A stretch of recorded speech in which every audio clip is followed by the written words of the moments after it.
왜 이렇게 외로울까? 영혼 깊은 갈망과 하나님의 초대. 어떤 날은 사람들이 가득한 방 안에서도 외롭다는 느낌이 들 때가 있습니다. 주변에 친구와 가족이 있음에도 불구하고 마음 한구석은 여전히 공허하고 알 수 없는 외로움이 깊게 자리 잡고 있는 것 같습니다. 우리는 스스로 묻습니다. 왜 이렇게 외로울까? 내가 무엇이 부족해서 이런 감정을 느끼는 걸까?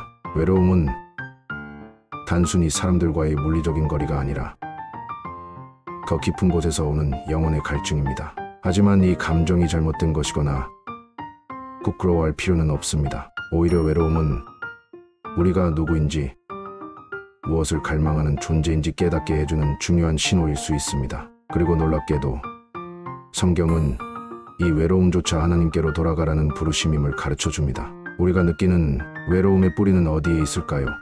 그 이유는 우리의 창조 목적과 깊이 연결되어 있습니다. 1점 하나님과의 단절에서 오는 공허함. 성경은 인간이 하나님의 형상대로 창조되었음을 가르칩니다. 창세기 127점. 이는 우리가 단순히 물리적인 존재가 아니라 관계 속에서 온전해지는 존재임을 의미합니다. 우리는 하나님과의 친밀한 관계 안에서만 진정한 만족을 누릴 수 있도록 지음받았습니다. 그러나 인간의 죄로 인해 하나님과의 관계가 단절되면서 우리 영혼은 항상 그 관계를 갈망하게 되었습니다.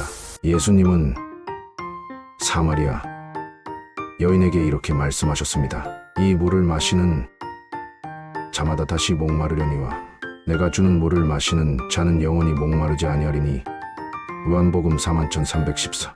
사마리아 여인처럼 우리는 종종 외로움을 채우기 위해 세상의 물을 마십니다. 관계, 성공, 물질 등으로 그 갈증을 해결하려 하지만 그것들은 잠시뿐이고 곧 다시 목마름을 느끼게 됩니다. 2점 세상은 우리의 갈망을 채울 수 없습니다. 세상은 외로움을 해결하기 위한 다양한 방법을 제공합니다. 그러나 아무리 화려한 것들이 우리 곁에 있어도 영혼의 깊은 곳에서 느껴지는 공허함은 세상이 채워줄 수 없습니다. 솔로몬은 이 세상에서 누릴 수 있는 모든 부와 권력, 쾌락을 경험했지만 이렇게 고백했습니다. 헛되고 헛되며 헛되고 헛되니 모든 것이 헛되도다. 전도서 12점. 외로움은 세상이 아니라 오직 하나님과의 관계에서만 온전히 해결될 수 있는 영적인 갈망입니다. 외로움 속에서도 하나님은 일하고 계십니다. 외로움을 부정하지 않는 법. 외로움을 느낄 때 가장 먼저 해야 할 일은 그것을 부정하지 않는 것입니다. 외로움은 잘못된 감정이 아니며 누구나 느낄 수 있는 자연스러운 감정입니다. 인간은 관계 속에서 존재의 의미를 찾는 존재로 창조되었습니다. 창세기 1장 27절에서 하나님이 인간을 자신의 형상대로 창조하셨다고 말씀하신 것은 우리가 하나님과의 관계 속에서 온전함을 찾을 수 있다는 뜻입니다. 하지만 죄로 인해 하나님과의 관계가 단절되었고 그로 인해 우리는 영혼 깊은 곳에서 채워지지 않는 결핍을 느끼게 되었습니다. 외로움은 이 단절에서 비롯된 것입니다. 이 감정을 부정하지 않고 나 지금 외로움을 느끼고 있구나라고 스스로에게 인정할 때 우리는 치유와 회복으로 나아가는 첫 발을 내딛게 됩니다. 외로움은 약함이 아니다.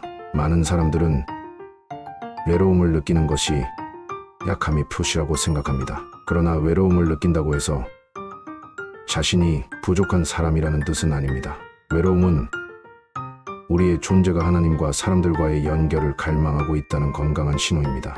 예수님조차도 외로움을 경험하셨습니다. 겟세마네 동산에서 제자들이 잠들어 버린 밤, 예수님은 홀로 하나님께 기도하며 깊은 고독 속에 계셨습니다. 내 마음이 심히 고민하여 죽게 되었으니 여기 머물러 나와 함께 깨어 있으라. 마태복음 2638점. 예수님은 외로움의 순간에도 하나님께 나아가셨습니다. 그분의 삶은 우리에게 외로움이 약함이 아니라 오히려 하나님과 더 깊은 교제를 나눌 기회가 될 수 있음을 보여줍니다. 외로움 속에서 자신을 돌보기. 외로움을 느끼는 자신에게 따뜻한 위로를 건네는 것도 중요합니다. 스스로를 비난하거나 외로움을 부끄럽게 여기는 대신 자신의 감정을 받아들이고 스스로를 돌보는 시간을 가져보세요. 이 감정을 느끼는 내가 괜찮다, 내가 외로움을 느끼는 것은 더 깊은 사랑과 연결을 바라는 마음 때문이다. 하나님께서 당신을 사랑하시고 항상 곁에 계신다는 사실을 기억하세요. 보라, 내가 세상 끝날까지 너희와 항상 함께 있으리라. 마태복음 2820점. 이 약속은 외로움 속에서도 하나님이 우리를 떠나지 않으셨다는 확신을 줍니다. 외로움을 인정한 후에는 그 감정을 하나님께 고백하세요. 기도는 우리의 마음을 열어 하나님과의 관계를 회복하는 가장 강력한 도구입니다. 하나님, 지금 제 마음이 외롭습니다. 이 감정을 감추거나 부정하지 않고 하나님 앞에 솔직히 내어놓습니다. 제 외로움을 아시는 하나님, 제 마음을 채우시고 당신의 평안과 사랑으로 감싸주세요. 기도는 외로움의 무게를 하나님께 맡기고 그분의 사랑 속에서 새로운 힘을 얻는 시간입니다. 저에게 있어서 이 외로운 시간을 통해서 가장 많이 들었던 생각은 사명을 위한 준비의 시간이 된다는 것입니다. 외로움은 단순히 고통스러운 감정으로 끝나는 것이 아니라 더 큰 사명과 부르심으로 가는 길일 수 있습니다. 예레미야 선지자는 외로움 속에서도 하나님의 말씀을 전하며 그의 삶을 통해 큰 일을 이루었습니다. 내가 너를 복이 되는 도구로 삼으리라. 예레미야 1519 현대적 해석. 하나님은 외로움 속에서 우리를 다듬으시고 새로운 일을 준비하십니다. 지금 느끼는 외로움은 당신을 더 큰 일로 부르시는 하나님의 계획일 수 있습니다. 사랑하는 당신, 외로움을 느끼는 것은 부끄러운 것이 아닙니다. 그것은 우리가 하나님과 사람들 사이에서 더 깊은 사랑과 연결을 갈망하는 존재임을 보여줍니다. 외로움을 인정하고 그 감정을 하나님께 맡길 때 우리는 외로움 속에서도 회복과 치유를 경험할 수 있습니다. 외로움은 끝이 아니라 하나님께 나아가는 초대입니다.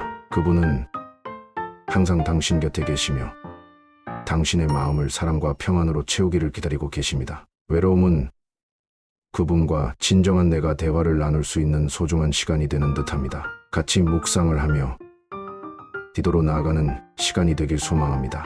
사랑의 하나님, 오늘 저는 제 마음 깊은 곳의 외로움을 솔직히 당신께 고백합니다. 주님, 때로는 주변에 많은 사람들이 있어도 제 마음은 텅 빈 것처럼 느껴집니다. 스스로 괜찮다고 애써 위로하려 해도 알 수 없는 공허함이 저를 짓누를 때가 있습니다. 하지만 오늘 이 외로움을 부정하거나 숨기지 않고 있는 그대로 하나님 앞에 내어놓고자 합니다. 주님, 제가 왜 이런 외로움을 느끼는지 깨닫게 해주세요. 이 감정이 단순히 저의 약함이나 부족함이 아니라 당신과 더 깊이 연결되고자 하는 영혼의 갈망임을 알게 하소서. 사람들과의 관계에서 그리고 세상 속에서 채워지지 않는 마음의 공허함을 오직 당신께로 돌리게 하옵소서. 하나님, 당신은 언제나 저와 함께 계시며 이 외로움조차도 당신의 손안에 있음을 믿습니다. 외로움 속에서 저를 치유하시고 더 큰 사랑과 사명으로 부르시는